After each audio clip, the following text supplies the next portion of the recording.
Before I get started, I just want to make it clear that I'm aware that a wood lathe and an engine lathe are two totally different tools. I'm not suggesting that this can in any way replace an engine lathe. What we're going to be doing today is a lot more in line with a jeweler's lathe. It's a lot more artistic, and it's really not for critical measurements and for precise parts. You can also only turn brass.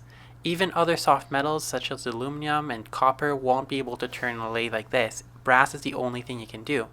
This is just an interesting way to add metal elements to your woodworking projects. This is not anything else, and I'm not suggesting it's a viable way to fix your car's engine shaft, piston, ring, fuse thing.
Yeah, so you guessed it, these are the tools for actually turning brass itself. Obviously, these aren't my first metalworking tools, so I already had an idea of what I wanted, and I chose the four that I use the most. So I made a main shaping tool that's for outside radiuses, then grooving tool, chamfering tool, and an inside radius tool. They're going to be quite different from the woodworking tools. So the biggest difference between these tools for turning brass and the woodworking tools is going to be the actual bevel of the tool.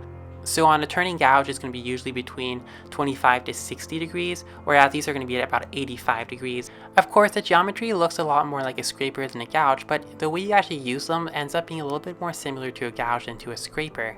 The other important part is that every single one of these tools actually needs a radius to cut. Even the tools you wouldn't really want a radius on in the final cut will still need that radius, or you'll get a lot of chatter. The radius is going to be at around 2 inches, but it could vary quite a bit. The only tool that doesn't need a radius at the point is the chamfer tool because it has such a small point, but that also means it overheats really easily.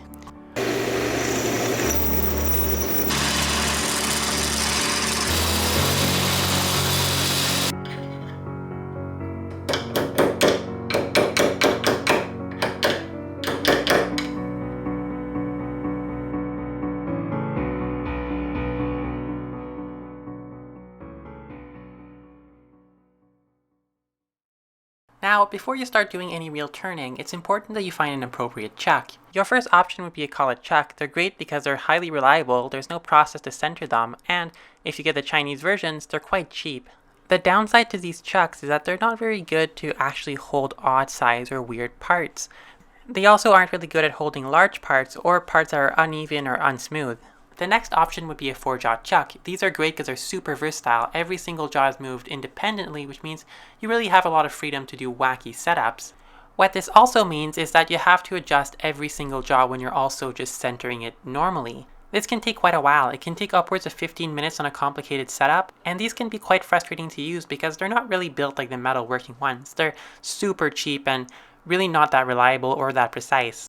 The third main option is the scroll chuck. It's a chuck you probably have on your wood lathe because it's a chuck that almost all wood lathes use. It's convenient because it centers naturally. You only need to turn one key and all the pawls are going to move at the same time. It's also very versatile because it'll go from a large size to a small size and you can hold stock that's very uneven. But it's quite inconvenient because it's never going to fully center and you can't adjust the centering on it. This means you'll never have good accuracy and it's going to have quite poor repeatability, which can be quite important when working on metal parts. For now, I'll be concentrating on this chuck because for me being able to put a part in and out rapidly is very important. I also only put the parts in once and machine them without putting them back in, so repeatability isn't very important for most of my operations. Most scroll chucks come from the factory with dovetail jaws. These are usually very useful for woodworking, but they're not going to work for working metal. The main reason is they don't offer enough support. There's a very small amount of support on these and you're going to end up with vibrations. But on top of that, the dovetails themselves get in the way, which means your part can't actually be as close as you would want it to be to the chuck itself. This is very important because a close part means a sturdier part. The further your part is from the chuck, the more vibrations you'll get. At this point, you'll notice I'm talking a lot about cutting down vibrations. And yes, having a sturdy setup is the key to being able to machine brass on the wood lathe. This also means that you want a lathe that's going to be quite hefty. As a matter of fact, mine is definitely on the verge of being too small. Before you get working, it's important to wear the appropriate PPE. More specifically, something to prevent the metal chips from penetrating you in the most unpleasant manner. These chips will not only penetrate your skin, but your vision spheres, so protect your eyes. These chips are really unpleasant. On top of the horrific chips, there's another problem. Since we're going to be working so close to the chuck, there's a chance of the tools getting caught in the chuck. This can result in the tool being broken and projected at you, or in you breaking your equipment. To prevent this, I'm going to make a shroud around the chuck that's going to protect any tools from getting lodged into the chuck as it turns. In my video about making wooden screwdrivers from regular screwdrivers, this actually happened to me. The tool got caught into the dovetails of the chuck, and it completely ripped the tool rest in half. The experience was quite unenjoyable, and I don't recommend it.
Regardless of what chuck you ended up going for, you're going to need a lot of support. If you have a long piece, you're going to want support at the back and at the front. Only supporting the back is going to lead to a lot of chattered and resonant frequencies at the front end of your stock.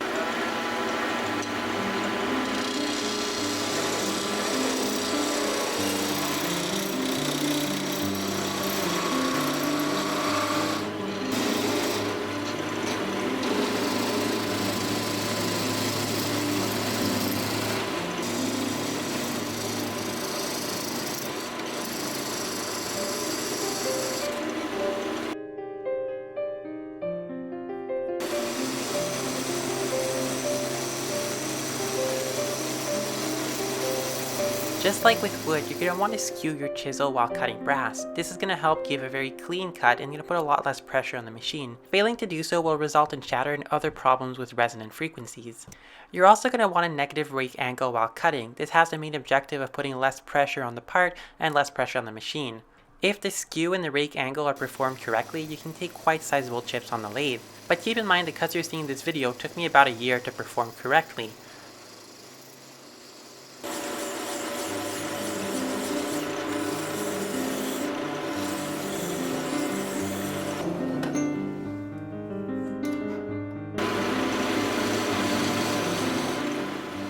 The geometry of the tools prevents them from cutting on a straight plane very well. For this, I like to use a file to really even things out. I also use it right before taking a measurement to make sure everything's even.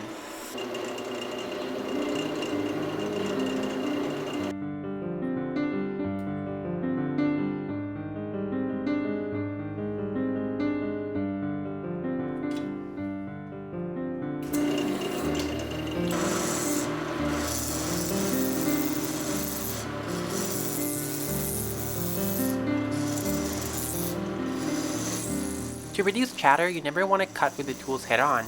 You want to swing them from one side to the other to reduce how much of the tool is doing the cutting at a time.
Of course, if you're watching this, it's probably because you're a woodworker. And where the fun truly begins is when you're mixing the brass and the wood together, especially in tool making.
Well guys, thank you for watching the video. If you enjoyed what you saw, feel free to like and subscribe. I have a woodworking Instagram if you want to see fun stuff like me throwing an entire can of varnish onto a carpeted floor. And do leave a comment if you want to entertain me. Until next time.